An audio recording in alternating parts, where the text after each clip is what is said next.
یہ 1950 کا عمل ہے۔ فریر ہال میں ڈاکٹر نبی بخش خان بلوچ نے اپنی ایک تقریر میں کہا کہ بھنبور کی جو سائٹ ہے، پرانے آثار ہیں، لا محالہ وہی دیبل ہو سکتا ہے جہاں محمد بن قاسم صاحب کا حوالہ اور ہماری تاریخ کا حصہ۔ عربی تاریخ نویسوں نے دیول اور دیبل سندھ کا ذکر کیا ہے، اور اس قسم کی پورٹ سٹی سندھ میں کہاں ہے، اس کے متعلق بہت لمبے عرصے تک قیاس آرائیاں ہوتی رہیں۔ دیبل کے محل وقوع کے حوالے سے اگر اس کو جدید کیفیت میں ہم زمین پر کہیں چارٹ ڈاؤن کر سکتے ہیں تو اس کے حوالے سے بہت سے لوگوں کی بہت سے خیالات تھے۔ کسی نے پیر پٹھوں کو بتایا، کسی نے جونا شاہ بندر کے لیے کہا، کسی نے کراچی کو بھی دیبل قرار دینے کی کوشش کی۔ اس طرح سے بہت سے خیالات تھے۔ یہ بحث مباحثہ چلتا رہا، اور پاکستان کے ایک بہت ہی انفلوئنشل بیوروکریٹ ممتاز حسن صاحب نے ڈپارٹمنٹ آف آرکیالوجی کی مدد کی، اور انہوں نے کہا کہ جناب میں سمجھتا ہوں کہ بھنبور میں کھدائی ہونی چاہیے، آرکیالوجیکل انویسٹیگیشنز ہونی چاہیے، تاکہ اس امر کا پتہ چل سکے کہ واقعی یہ دیبل ہے یا دیبل کہیں اور تھا۔ ممتاز حسن صاحب نیشنل بینک کے صدر بھی رہے، وہ پلاننگ کمیشن کے ڈپٹی چیئرمین بھی تھے، اور ظاہر ہے کہ وہ بہت پڑھے لکھے آدمی بھی تھے اور انفلوئنشل بھی تھے، تو انہوں نے ڈپارٹمنٹ آف آرکیالوجی کے لیے کچھ فنڈز بھی ریلیز کرا لیے تھے۔ ڈپارٹمنٹ نے 1957 سے 1964 تک بھنبور میں آرکیالوجیکل انویسٹیگیشنز کی۔ ان ایکسکیویشنز کے دوران معاف کیجیے گا، ان ایکسکیویشنز کے دوران بہت سی چیزیں، بہت سے آثار پرانے ظاہر ہو گئے، شہر کی فصیل کھل کر سامنے آ گئی، اور شہر پناہ کے باہر کا جو کالونی تھی وہ بھی مل گئی، اور ایک اچھا خاصا جو ہے وہ انڈسٹریل ایریا بھی شہر سے باہر موجود تھا۔ اب بھنبور کے محل وقوع سے تو آپ واقف ہیں کہ یہ کراچی ٹھٹا روڈ پہ دھابے جی کے قریب ہی واقع ہے، اور اس کے جنوب میں ایک کریک گھارو کریک کے نام سے بھی بہہ رہی ہے۔ تو ماہرین کا یہ خیال تھا کہ یہ سمندر سے بھی ایکسیسیبل تھا، اور پھر سندھو دریا کی کوئی ایک شاخ بھی آ کے اسی گھارو کریک سے ملتی تھی، اور اس لحاظ سے یہ پھر اندرون ملک پانی کی گزرگاہ سے ملا ہوا تھا۔ اس لحاظ سے تو اس کی بہت ہی اہم حیثیت نظر آتی ہے، سمجھی جا سکتی ہے کہ وہ ایکسیسیبل ہو سمندر سے بھی اور دریا سے بھی، تو اس کا مطلب یہ ہے کہ تجارت کے لیے ایک بہت ہی معقول اور مناسب جگہ، اور بندرگاہ کے لیے تو وہ ویسے ہی موزون تھا۔ اب اس بحث کے حوالے سے جب ایکسکیویشنز 61-62 میں کچھ اپنی شکل دینے لگی تھی، تو ڈپارٹمنٹ نے ایک رپورٹ جاری کی، اور انہوں نے کہا کہ ہم یہ وثوق سے کہہ سکتے ہیں کہ یہاں پر یہی جگہ ہے جہاں دیبل واقع ہوگا، کیونکہ بڑا قلعہ، ایک بہت بڑی جامع مسجد اور بہت سارے اور مکانوں، دکانوں، انڈسٹریز، اسٹوریج، سب کے شواہد مل رہے تھے۔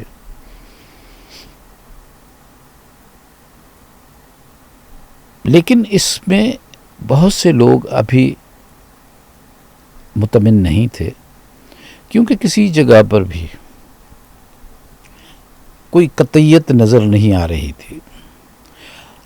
اب آپ کے ذہن میں ہوگا کہ محمد بن قاسم کے آنے کے بعد بھمبور کے حوالے سے تو کوئی بھی ریفرنس تاریخ میں نہیں ملتا، لیکن دیبل کے حوالے سے تو بہت سارے ریفرنسز ملتے ہیں. اب جب بھمبور کا ذکر ہمیں قریباً 12ویں صدی کے واقعات کے نتیجے میں جو شاعری یا فوک کہانیاں جنم لیتی ہیں اس میں تو ہمیں ملنا ہے، لیکن اس سے پہلے کے کسی حوالے میں بھمبور نام بالکل ہی تاریخ میں یا کسی اور حوالے سے بالکل ہی آنکھوں سے اوجھل ہے. اب بھمبور اور دیبل کی اسی بحث کو نپٹانے کے سلسلے میں ہمارے ذہن میں خیال آیا کہ یہ جو ایکسکیویشن ہوئی تھی department of archaeology, doctor F A Khan مرحوم بہت ہی برگزیدہ اور ایک مشہور آرکیالوجسٹ تھے، جو انگریز کے جانے کے بعد انہوں نے ڈپارٹمنٹ کی قائد کے طور پر انہوں نے باغ دور سنبھالی تھی اور انہوں نے خوب اچھی طرح سے ڈپارٹمنٹ کو رن کیا. ہم چلے گئے بھمبور میں، اس کے سٹوریج میں جو آرکیالوجیکل سیرامکس ہوتی ہیں، یعنی یہ جو ٹھیکریاں ہوتی ہیں، جو ٹوٹے ہوئے برتن ہوتے ہیں جو ایکسکیویشن میں کھدائی میں ملتے ہیں، ان کو دیکھنا چاہا. ہم نے چاہا کہ دیکھ لیں کہ جو سیکوینس ڈپارٹمنٹ نے طے کیا ہے کہ جی 1 صدی قبل مسیح سے لے کر 13ویں صدی کے پہلی دہائی تک، پہلے نصف تک بھمبور یا دیبل ایک سیٹلمنٹ کے طور پر موجود رہا ہے. آپ کے ذہن میں ہونا چاہیے کہ 1960 کے بعد بہت سے اور مقامات تھے جہاں پر کھدائیاں ہوئیں. ایران میں بے تحاشا ایسی جگہیں تھیں جہاں کھدائیاں ہوئیں. نشاپور بھی ہے، سوسا ہے، سراف ہے، اور ان کی ایکسکیویشنز کے نتیجے میں بہت سی چیزیں جو برآمد ہوئیں وہ بالکل ایسی ہی تھیں جیسے بھمبور میں ہمیں مل رہی ہیں. اچھا، ان کی سیکوینسنگ جو ہے، ان کی ڈیٹنگ جو ہے، ان کو ایک عصر کا جو ان کے اوپر لیبل لگتا ہے کہ یہ کس دور کی چیز ہے، یہ کس دور کی چیز ہے، اس حوالے سے خاصا کام ہو گیا تھا. اور ان کھدائیوں سے پہلے کا جو کھدائیاں ہوئی تھیں جن کا علم ایف اے خان اور اس کی ٹیم کو تھا، جیسے سامرا کی کھدائی تھی، بہت پہلے کھدائی ہو چکی تھی. لشکری بازار افغانستان میں کنٹمپریری سائٹ ہے، ان کی کھدائی ہو چکی تھی، تو ان کے ریزلٹس بھی موجود تھے. اب انہوں نے اپنی اسٹڈی کو، جو سیرامکس کی اسٹڈی ہوتی ہے، برتنوں کی ظروف کی جو ایک دیکھنا ہوتا ہے، ان کی ٹائپس کو سمجھنا ہوتا ہے، پھر ان کو ایک عصر اسائن کرنا ہوتا ہے، ٹائم پیریڈ دینا ہوتا ہے، اور اس سے پھر ہم دور کا تعین کر لیتے ہیں کہ جی یہ فلاں دور میں اس شہر میں، اس سیٹلمنٹ میں، اس جگہ پہ، اس سائٹ میں کیا کیا تبدیلیاں رونما ہوتی رہیں. خوارزم شاہ، جلال الدین خوارزم شاہ کا آنا اور دیبل کا تباہ ہونا 1226 کا سن ہے، یعنی 13ویں صدی کے اوائل کا وقت ہے. یہ تاریخوں میں تفصیل کے ساتھ اس کا ذکر ملتا ہے. تو لہٰذا اب بھمبور میں ہمیں یہ دیکھنا تھا کہ کیا بھمبور میں جو آثار ہیں وہ اس چیز کی گواہی دے رہے ہیں کہ وہ 1226 تک وہ شہر آباد تھا اور اس کے بعد معدوم ہو گیا. تو لہٰذا ہمیں سیرامکس کو دیکھنے کی ضرورت تھی. ہم نے جب اسٹوریج کو کھولا تو وہاں پر بہت ہی غیر سائنسی انداز میں وہ ساری آرکیولوجیکل سیرامکس رکھی گئی تھیں، جن تھیلوں میں وہ ڈال کے بند کی گئی ہوں گی، تھیلوں میں جو انہوں نے نمبر لگائے ہوں گے، وہ سارے آپس میں مل گئے، اور اسٹوریج کی چھت زبون ہونے کی وجہ سے بارش کا پانی، مٹی ادھر آتے رہے، اس کے بالکل ایسے لگتا تھا کہ ٹھیکریوں کا ایک پہاڑ ہے جو آپ کے سامنے کھڑا ہے۔ اب جب ان میں سے تھیلیوں کو جدا جدا کرنے کا وقت آیا، اٹھانا شروع کیا، تو کپڑے میں تو جانتی ہی نہیں، تو کپڑا تو تھا ہی نہیں، وہ گل سڑ گیا تھا، اور اس طرح سے بڑی مشکل سے، اندازے سے کہ ایک تھیلی کی حد کہاں تک چلتی ہے، کہاں ختم ہوتی ہے، دوسری تھیلی کی حد کہاں شروع ہوتی ہے، اس طرح تغاریوں میں بھر بھر کے ان کو باہر نکالا گیا، ان کو ترتیب سے صاف کر کے، پھر ان کو سکھا کے، ان کے نمبر معلوم کرتے ہوئے ان کو الگ الگ نئی تھیلیوں کے حوالے کیا گیا۔ یہ ایکسرسائز 5 مہینے تک چلتی رہی۔ اس ایکسرسائز کے دوران exploration and excavation branch government of Pakistan کی، اس کی انچارج ڈاکٹر اسماء ابراہیم صاحبہ تھیں، انہوں نے اپنی ٹیم اور اپنا وقت اس پروجیکٹ کو دیا، اور انہوں نے خوب کوآپریٹ کیا۔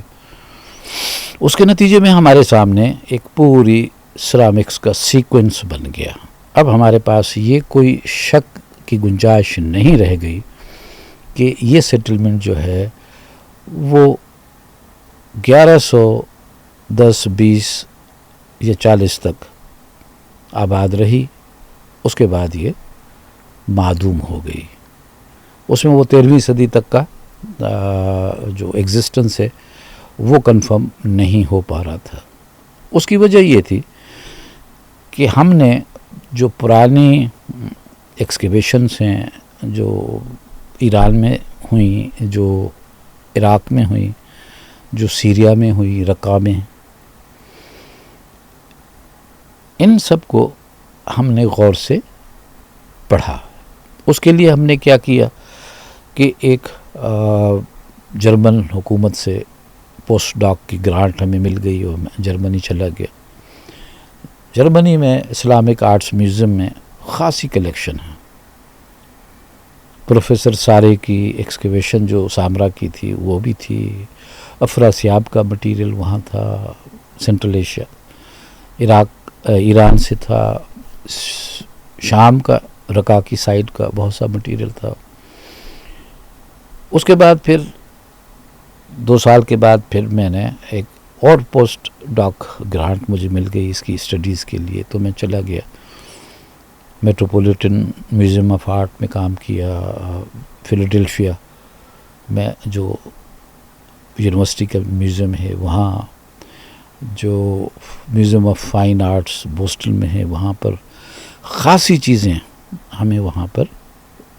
نظر آئی، انہی سائٹس کی، رے والی سائٹ سے بھی، تو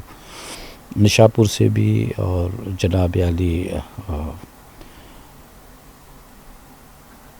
جس طرح سے میں نے عرض کیا کہ ہمارے سامنے جتنی رینڈم کلیکشن تھی سرفیس کی سائٹ سے بھی انہوں نے جو کیا تھا، وہ بھی فیلاڈیلفیا میں خاصا سامان پڑا تھا۔ کمپیریٹیو اسٹڈی سے ہمیں پتہ چلا کہ ہماری جو انیشل فائنڈنگز تھی کہ یہ جو سائٹ ہے بمبور کی، یہ 12ویں صدی کے درمیان یہ اجڑ گئی، یہ 13ویں صدی کے پہلے نصف تک نہیں تھی۔ کیوں کہ 12ویں صدی کے لیٹ 12ویں صدی میں اور 13ویں صدی میں جو سیرامکس ہمیں ایران سے، عراق سے اور شام سے ملتی ہیں اور مصر سے ملتی ہیں، وہ یہاں پر نہیں تھی۔ مینائی ویئر یہاں پر نہیں تھا، اسی طرح سے سلوٹ ویئر یہاں پر نہیں تھا، اور وہ جو گریفٹیوں کی جو لیٹ قسمیں تھیں جو 13ویں صدی میں بننی شروع ہوئی تھیں اور 14ویں صدی تک چلی ہیں، وہ یہاں پر نہیں تھیں۔ تو اس سے صاف پتہ چلتا تھا کہ یہاں پر ٹریڈ اور کامرس رک گیا تھا، نہیں تھا. اب اگر پورٹ سٹی میں آپ کا کامرس اور ٹریڈ نہیں ہے تو اس کا مطلب ہے کہ وہ پورٹ فعال نہیں رہا، وہ پورٹ ختم ہو چکا ہے. اس طرح سے ان ڈیٹنگ کی بنیاد پر ہمیں شک پڑ گیا کہ اگر یہ دیبل تھا بھی تو یہ دیبل ویران ہو چکا تھا، اس کی جگہ پر کسی اور بندر نے جگہ سنبھال لی ہوگی. اسی علاقے میں ہم نے ایکسکیویشن اور اپنا سرویز کا پروگرام کیا، ایکسپلوریشنز کا پروگرام کیا. 3 سال تک ہم سمندر میں اس طرف جاتے رہے. ہمیں بھمبور سے 6 میل جنوب میں ایک ایسا شہر مل گیا جو ہائی ٹائیڈ میں پانی کے نیچے آ جاتا تھا اور لو ٹائیڈ میں وہ اس کے آثار نظر آنے لگ جاتے تھے. سمندر کی چھوٹی چھوٹی سی پتلی کریکس نے اس شہر کو بیچ میں سے چیر پھاڑ کے رکھا ہوا تھا. بہت سے سٹرکچرز کی دیواریں جو ہیں وہ 2-2 3-3 حصوں میں بٹ چکی تھیں، لیکن وہاں پر ایک قلعہ، ایک بہت بڑی جامع مسجد، چھوٹے سٹرکچرز، چھوٹی مسجد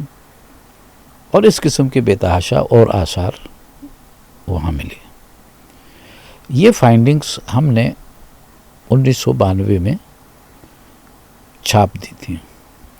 وہاں سے ملنے والے سامان کی ڈیٹنگ اور کمپیریٹیو اسٹڈی سے یہ پتہ چلتا تھا کہ یہ وہ شہر ہو سکتا ہے جو بھمبور کے بعد ایز اے بندرگاہ کے طور پہ کام آتا رہا ہوگا. اور پھر اس کے بعد جب خوارزم شاہ نے اس کو آگ لگا دی تو اس کے بعد وہ بھی معدوم ہو گیا. پھر اس کی جگہ لاہری بندر نے لے لی جو کہ وہاں سے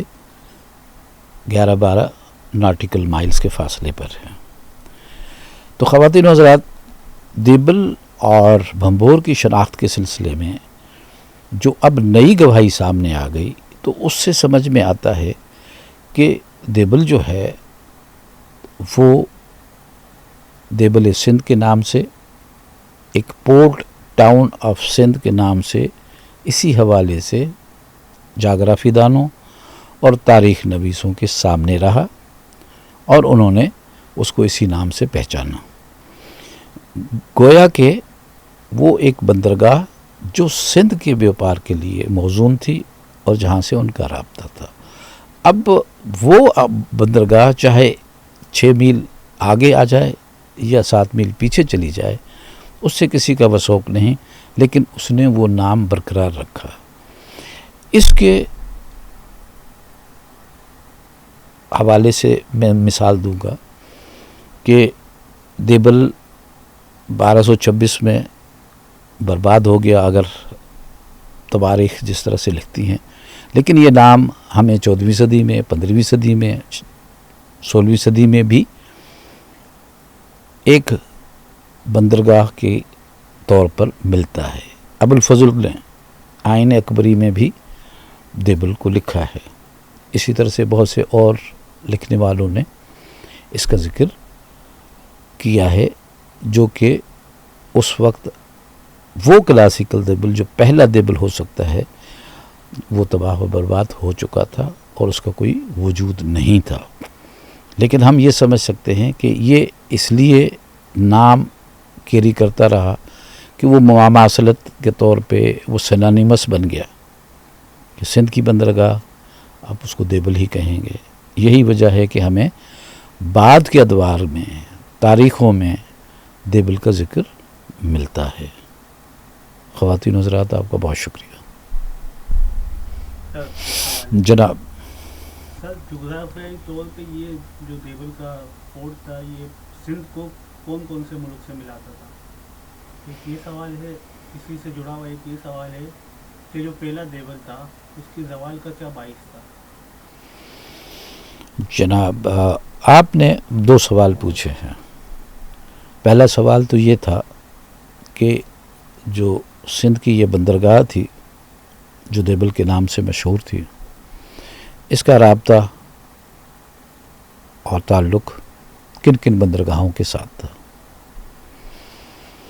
جناب، یہ جو بحر ہند ہے، انڈین اوشن جو ہے، یہ انڈین اوشن کے ساتھ میری ٹائم ٹریڈ میں جڑا ہوا تھا، یعنی سمندری مواصلات کے طور پہ یہ جڑا ہوا تھا۔ اگر آپ یہاں سے سفر شروع کریں اور مغرب کی طرف چل پڑیں تو اس بندرگاہ سے جانے کے بعد آپ مکران سے ہوتے ہوئے ان کی بندرگاہوں کو ٹچ کرتے ہوئے بندر عباس اور بندر عباس سے تیز سے آگے آپ اس طرح سے مشرق وسطیٰ کے سارے بندرگاہوں پر پہنچ سکتے ہیں۔ اور اگر آپ خلیج فارس میں نہیں داخل ہوتے اور آپ اسی طرح سمندر کی راہ پکڑ کے جاتے ہیں تو پھر آپ ریڈ سی کے ساتھ، بحر اسود کے ساتھ آپ افریقہ کے ہارن تک پہنچ جاتے ہیں، یعنی north east corner of Africa آ جاتے ہیں۔ پھر وہاں سے سارا افریقہ کا ایسٹ کوسٹ جو ہے وہ آپ کو اویلیبل ہوتا ہے، جس میں آپ کینیا، تنزانیہ، مڈغاسکر تک سے بیوپار کر سکتے ہیں۔ تو یہ وہ حدود تھی جہاں تک ان جہازوں کا تعلق تھا، چاہے وہ اس علاقے سے شروع ہوں، چاہے وہ عرب کے کسی اور خطے سے شروع ہوں، چاہے وہ مسقط عمان سے شروع ہوں، لیکن وہ انہی علاقوں میں اس طرف پھرتے رہے۔ اور مشرق کی طرف وہ سورت، گجرات کے جو بندر ہیں، سورت سے پھر آگے ہمارا انڈیا کا ویسٹ کوسٹ ہے، اور وہ ویسٹ کوسٹ سے چلتے ہوئے آپ منتائی تک پہنچ سکتے ہیں، آپ شری لنکا کے بندروں کو ٹچ کر سکتے ہیں۔ تو یہ بیوپار اسی طرح سے چلتا رہا۔ لیکن اگر آپ وہاں سے بیانڈ آگے جائیں گے تو پھر آپ بنگال، اور بنگال سے برما سے تھائی لینڈ تک کا بیوپار آپ کے پاس ہے، چائنا تک۔ تو یہ وہ انڈین اوشن کا ایک پورا سلسلہ ہے جو اس وقت کلاسیکل پیریڈ میں اور میڈیول پیریڈ میں یہ جڑا ہوا تھا، اور یہاں پر بڑے پیمانے پہ تجارت ہو رہی تھی۔ آپ کے سوال کا جو دوسرا حصہ ہے کہ دیبل کے زوال کے اسباب کیا ہیں، جناب، دیبل کے زوال کے اسباب وہی ہو سکتے ہیں جس میں آپ بندرگاہوں کو عروج اور کمال حاصل کرتے بھی دیکھ سکتے ہیں، اور پھر زوال کی طرف جاتے بھی دیکھ سکتے ہیں۔ پہلا کہ اگر آپ کا ربط زمینی معاملات کے ساتھ، کیونکہ بندرگاہ پہ جتنا سامان آتا ہے وہ بندرگاہ کا چھوٹا شہر وہ سارا سامان خود نہیں کھپا سکتا، خرچ کر سکتا، تو وہ سامان وہ باقی اپنے علاقوں کے لیے، ملک کے لیے وصول کرتا ہے، اور پھر وہاں سے اس کی اندرون ملک ترسیل ہوتی ہے۔ تو جو اس زمانے کی جو گاڑیاں تھیں، ٹرکیں تھیں، ویگنیں تھیں، وہ تو تھی نہیں۔ تو آپ کے پاس جو بحری راہیں یا دریائی راہیں موجود ہیں وہی آپ کی اکنامیکل مینز ہوتی ہیں، جس میں کم صرفے پہ، کم پیسے پہ آپ چیزوں کو کہیں پر بھی پہنچا سکتے ہیں۔ تو لامحالہ آپ یہ ضرور سوچیں کہ جو دریا کے ساتھ اس کا تعلق تھا وہ متاثر ہوا ہوگا، جس کی وجہ سے یہ بندر پر اترنے والی چیزیں اگر زمینی راستے سے سیون، لاہور، ملتان بھیجی جائیں تو کیا ہوگا؟ ان کی قیمت بہت زیادہ بڑھ جائے گی۔ کیوں